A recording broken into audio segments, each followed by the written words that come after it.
बिस्मिल्लाहिर्रहमानिर्रहीम। Dear students of class 10, आज हमारा लेक्चर क्लास 10 का chapter number 10 acids bases and salts के बारे में जो हम डिस्कशन कर रहे थे, उसमें हमने कल सेल्फ असेसमेंट 10.5 के पहले दो पार्ट्स किए थे। तो आज हमने उसी के आगे कंटिन्यू करना है।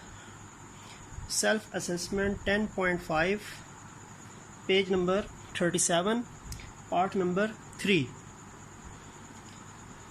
पार्ट नंबर 3 भी क्या है, आपको दो न्यूट्रलाइजेशन रिएक्शंस दिए हुए हैं और कहा गया है कि आप इन रिएक्शंस यानी कि इन इक्वेशंस को बैलेंस करें। तो यानी क्वेश्चन ये है कि balance the following neutralisation reactions. दो रिएक्शंस गिवन है, उन रिएक्शंस को हमने बैलेंस करना है और वो दोनों रिएक्शंस बेसिकली न्यूट्रलाइजेशन रिएक्शंस हैं, यानी acid plus base to combine to form salt and water. इसमें जो पहला रिएक्शन है वो क्या है, वो आपको एक एसिड लिखा हुआ है H2SO4 और एक बेस लिखी है NaOH। ये कंबाइन कर रहे हैं तो एक सॉल्ट बन रहा है Na2SO4 और साथ सॉल्ट के साथ क्या बनता है, वाटर, पानी। ये आपके पास रिएक्शन है और ये एक न्यूट्रलाइजेशन रिएक्शन है, क्योंकि इस न्यूट्रलाइजेशन रिएक्शन में ये आपके पास एसिड है, ये आपके पास बेस है, ये आपके पास सॉल्ट है और ये आपके पास वाटर है। ठीक है, acid plus base, salt and water. अब बैलेंस करना है हमने, इक्वेशन खुद ही उसने बना के दे दिया। इक्वेशन बैलेंस करते हुए सबसे पहले हमने देखना है कि हाइड्रोजन ऑक्सीजन के अलावा जो जो एटम्स हैं उनको बैलेंस कर लेते हैं। हाइड्रोजन ऑक्सीजन को लास्ट में करते हैं। सोडियम एक और एक सल्फ़र, ये दो एटम्स हैं जो H और O के अलावा हैं। सोडियम का एक एटम है, सोडियम के दो एटम्स हैं, यहाँ पे 2 लगा दें, सोडियम बैलेंस हो गया। सल्फ़र देखें, एक एटम सल्फ़र का यहाँ पे है, एक यहाँ पे, सल्फ़र बैलेंस है। हाइड्रोजन देखें, 2 हाइड्रोजन ये हैं और ये H भी 2 के साथ है, 2 ये H और 2 ये H, 4 यहाँ पे 2 H हैं तो यहाँ पे 2 लगा दें, ये भी 4 हो गए। आखिर में ऑक्सीजन रह गया, 4 ऑक्सीजन ये हैं और ये O के साथ 2 लगा है तो 2 ये हैं, 2 oxygen and 4 oxygen, total 6 oxygen. 4 2 6, यहाँ पे देखें 4 और O, ये O के साथ 2 है ना, तो 2 ये और 4 ये 6 ऑक्सीजन, इधर भी 6 हैं, यहाँ पे भी 6 हैं, तो ऑक्सीजन भी बैलेंस है। तो ये आपका रिएक्शन जो है ये बैलेंस हो गया। इधर 2 लगा और यहाँ पे 2 लगा, ये इक्वेशन आपके पास बैलेंस हो गई। ठीक हो गया। इसी का पार्ट बी देख लेते हैं।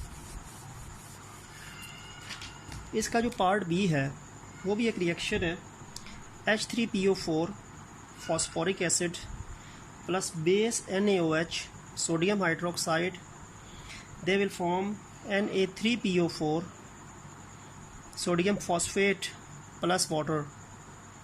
ये भी न्यूट्रलाइजेशन रिएक्शन है। इसमें ये एसिड है फॉस्फोरिक एसिड, ये बेस है सोडियम हाइड्रोक्साइड, ये सॉल्ट है सोडियम फॉस्फेट और ये तो आपको पता है कि वाटर है। बैलेंस करनी है इक्वेशन हमने। सोडियम देखें, यहाँ पे एक सोडियम है, यहाँ पे 3 है, यहाँ पे 3 लगा दें। अब फास्फोरस देखते हैं, यहाँ पे एक फास्फोरस है, यहाँ पे भी एक फास्फोरस है। सोडियम एंड फास्फोरस बैलेंस कर लिए, हो गए। हाइड्रोजन ऑक्सीजन पे आते हैं, 3 हाइड्रोजन ये हैं और ये भी H3 के साथ है, तो 6 हाइड्रोजन इस साइड पे हैं। यहाँ पे 2 हाइड्रोजन है तो यहाँ पे 3 लगा दें, तो 3 2 6 हो जाएंगे, हाइड्रोजन 6 हो गए हैं। अब आखिर में ऑक्सीजन रह गया 4 और O के साथ 3 है ना, तो 4 और 3 7, यहाँ पे भी 4, ये O4 और ये 3 के साथ भी O लगा है तो 7, ऑक्सीजन दोनों साइडों पे 7 है। तो इधर 3 लगा है और ये 3 लगा है, तो ये इक्वेशन जो है ये बैलेंस हो गई है। ये न्यूट्रलाइजेशन रिएक्शन आपके पास बैलेंस हो गया है। यहाँ पे हमारी सेल्फ असेसमेंट 10.5 के तीनों पार्ट्स जो हैं, 2 हमने कल किए थे और एक आज किया है, वो हमारे कंप्लीट हो गए हैं। अब हम इसी पेज के हवाले से एक और टॉपिक डिस्कस करेंगे, वो बेसिकली सॉल्ट्स के टाइप्स के बारे में है। Types of salts. सॉल्ट्स की टाइप्स, सॉल्ट्स की 3 टाइप्स हैं। एक सॉल्ट्स होते हैं जिनको नॉर्मल सॉल्ट्स या हम न्यूट्रल सॉल्ट्स कहते हैं। एक सॉल्ट्स होते हैं एसिडिक सॉल्ट्स और एक सॉल्ट्स होते हैं बेसिक सॉल्ट्स। तो there are 3 types of salts, normal salts also known as neutral salts and then acidic salts and then basic salts. तो तीनों कैटेगरीज ऑफ सॉल्ट्स जो हम एग्जिस्ट करते हैं, मैक्सिमम नॉर्मल सॉल्ट्स होते हैं, लेकिन कुछ कभी कभार आपके पास जब सॉल्ट्स बनते हैं तो उन सॉल्ट्स में एसिडिक या बेसिक प्रॉपर्टीज़ होती हैं, तो उनकी बात हम करते हैं। पहले हम नॉर्मल सॉल्ट्स पे आते हैं। अच्छा, नॉर्मल सॉल्ट्स या न्यूट्रल सॉल्ट्स, न्यूट्रल सॉल्ट्स भी कहते हैं। सबसे पहले डेफिनेशन होगी, फिर एग्जांपल होगी। डेफिनेशन में ही आपको समझ हो जाएगी। डेफिनेशन ये हो जाएगी कि the salts formed by the complete neutralization of an acid are called normal या न्यूट्रल सॉल्ट्स। ऐसे सॉल्ट्स जो कि एसिड की कंप्लीट न्यूट्रलाइजेशन से बने। जब एसिड मुकम्मल तौर पे न्यूट्रलाइज हो जाए या एसिड मुकम्मल तौर पे बेस को न्यूट्रलाइज करे, उसके नतीजे में जो सॉल्ट बनेंगे वो नॉर्मल या न्यूट्रल सॉल्ट्स कहलाएंगे। ठीक है, अब इसकी एग्जांपल मैं आपको बताऊं तो क्लियर हो जाएगा।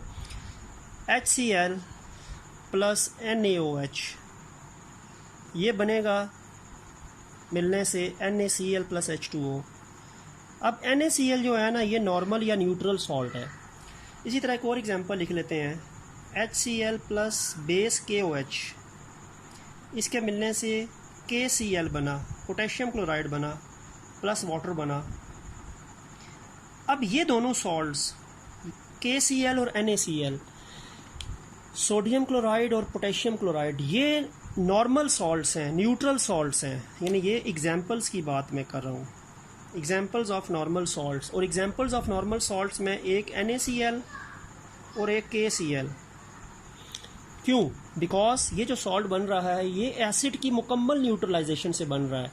इस सॉल्ट के बनने में एसिड की तरफ से हाइड्रोजन जो था वो बिल्कुल भी कंट्रीब्यूट नहीं हुआ सॉल्ट के बनने में। वो हाइड्रोजन और ये OH मिलके वाटर बन गए, जिसके नतीजे में ये जो सॉल्ट आपके पास बन रहा है, इस सॉल्ट के पास हाइड्रोजन H मौजूद नहीं है, ना ही इस सॉल्ट के पास OH हाइड्रोक्सल मौजूद है।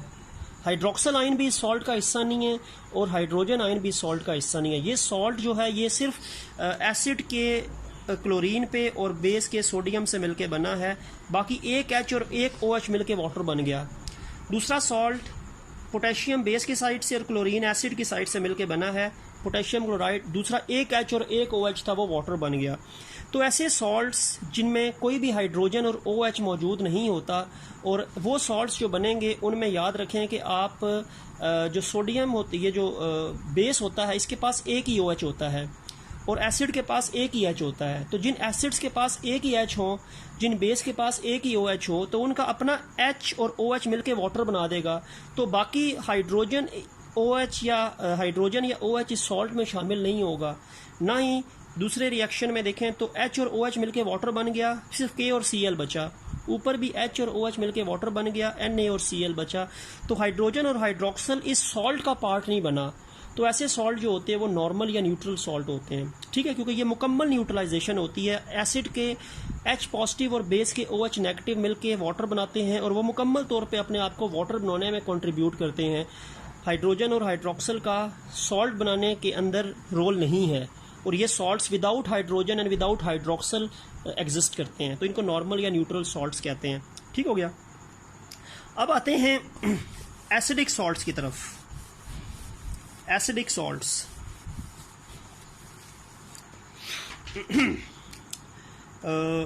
एसिडिक सॉल्ट्स नाम से जाहिर है कि इनमें एसिडिक प्रॉपर्टीज़ होंगी। सबसे पहले डेफिनेशन लिख लेते हैं। The salts formed by the partial अच्छा, पार्शियल का मतलब होता है इनकम्प्लीट, नामुकम्मल, incomplete neutralization, neutralization of an acid are called acidic salts. ऐसे सॉल्ट्स जो कि इनकम्प्लीट न्यूट्रलाइजेशन ऑफ एसिड से बने, यानी एसिड न्यूट्रलाइज तो होगा लेकिन कंप्लीट नहीं होगा। ऐसे एसिड्स के पास हाइड्रोजन की तादाद एक से ज़्यादा होगी और उनका एक हाइड्रोजन तो पानी बनाने में इस्तेमाल होगा, उनके जो बाकी हाइड्रोजन होंगे वो सॉल्ट का हिस्सा बनेंगे, जिसकी वजह से वो एसिडिक सॉल्ट्स होंगे। एग्जाम्पल्स लिखता हूँ उस इक्वेशंस की। एक रिएक्शन है जी H2CO3 प्लस NaOH। देखो इसमें दो हाइड्रोजन है, इसका एक H और बेस का एक OH मिलके वाटर बन गया। अभी एक हाइड्रोजन इस एसिड में मौजूद है, HCO3 यहाँ पे रह गया, वो Na के साथ मिलेगा तो NaHCO3 बनेगा, ये कंपाउंड बनेगा, ये सॉल्ट बनेगा। ये इसका नाम है sodium hydrogen carbonate. The name of this salt is sodium hydrogen carbonate. अब इसमें हाइड्रोजन मौजूद है, वो हाइड्रोजन इसको एसिड की तरफ से मिली है, क्योंकि इस एसिड का एक H बेस के एक OH से मिलके वाटर बन गया, इसका एक H और Na मिलके NaHCO3 बना। तो देखें ये जो आपके पास सॉल्ट बन रहा है, इस सॉल्ट के अंदर हाइड्रोजन मौजूद है, इस सॉल्ट में हाइड्रोजन मौजूद है जो इसको एसिड की तरफ से मिला, और इस हाइड्रोजन की प्रॉपर्टीज़ की वजह से इसके अंदर एसिडिक प्रॉपर्टीज़ आ जाएंगी। ये सॉल्ट एसिडिक सॉल्ट कहलाएगा। This is an acidic salt, ठीक है, क्योंकि जिस सॉल्ट के बनने में एसिड का हाइड्रोजन मौजूद हो वो एसिडिक सॉल्ट कहलाता है, क्योंकि ये मुकम्मल तौर पे आयोनाइज नहीं हो रहा। इसका एक हाइड्रोजन तो OH के साथ मिलकर H2O बना रहा है, सेकेंड हाइड्रोजन इसका सॉल्ट में शामिल हो गया NaHCO3, तो ये एसिडिक सॉल्ट है, सोडियम हाइड्रोजन कार्बोनेट। फिर इसके अलावा एक और एग्जांपल है जी H3PO4 फॉस्फोरिक एसिड, बेस यही है। अब इसका भी एक H और ये OH मिलके तो वाटर बन जाएगा, पीछे दो H तो यहाँ पे मौजूद है ना, तो ये फॉर्म बनेगा Na, यहाँ पे दो H मौजूद है NaH2PO4, ये सॉल्ट बनेगा NaH2PO4। देखें इसके पास भी हाइड्रोजन मौजूद है, एसिड की इनकम्प्लीट न्यूट्रलाइजेशन से इसके पास हाइड्रोजन मौजूद है, H मौजूद है, सोडियम हाइड्रोजन फॉस्फेट इसका नाम है। तो ये भी सॉल्ट जो है वो एसिडिक सॉल्ट है, ये भी एसिडिक सॉल्ट है, ये भी एसिडिक सॉल्ट है।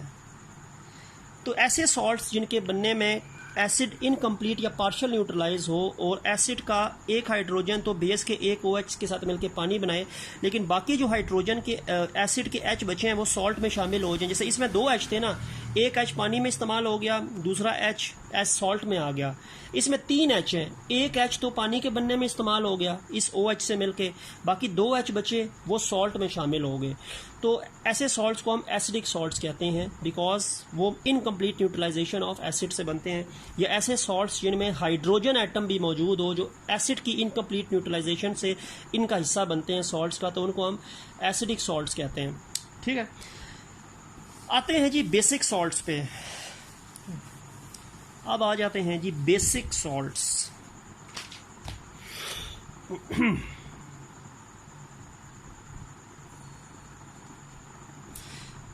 बेसिक सॉल्ट्स ऐसे सॉल्ट्स होते हैं, the salts form by the partial in incomplete neutralization of a polyhydroxy base are called basic salts। ऐसे सॉल्ट्स जो कि इनकम्प्लीट न्यूट्रलाइजेशन से बनते हैं बेस की, और वो बेस पॉलीहाइड्रोक्सी बेस है। देखिए एसिडिक सॉल्ट के अंदर जो एसिड यूज होता था उसमें हाइड्रोजन एक से ज़्यादा होते थे। जब एक से ज़्यादा हाइड्रोजन वाला एसिड होता है ना तो वो एसिडिक सॉल्ट्स को बनाता है। अब यहाँ पे बेस की बात है, पॉलीहाइड्रोक्सी बेस। पॉलीहाइड्रोक्सी ऐसी बेस होती है जिसमें OH एक से ज़्यादा होते हैं। तो ऐसी बेसिस जिनमें OH एक से ज़्यादा हों वो पॉलीहाइड्रोक्सी बेसिस कहलाती हैं।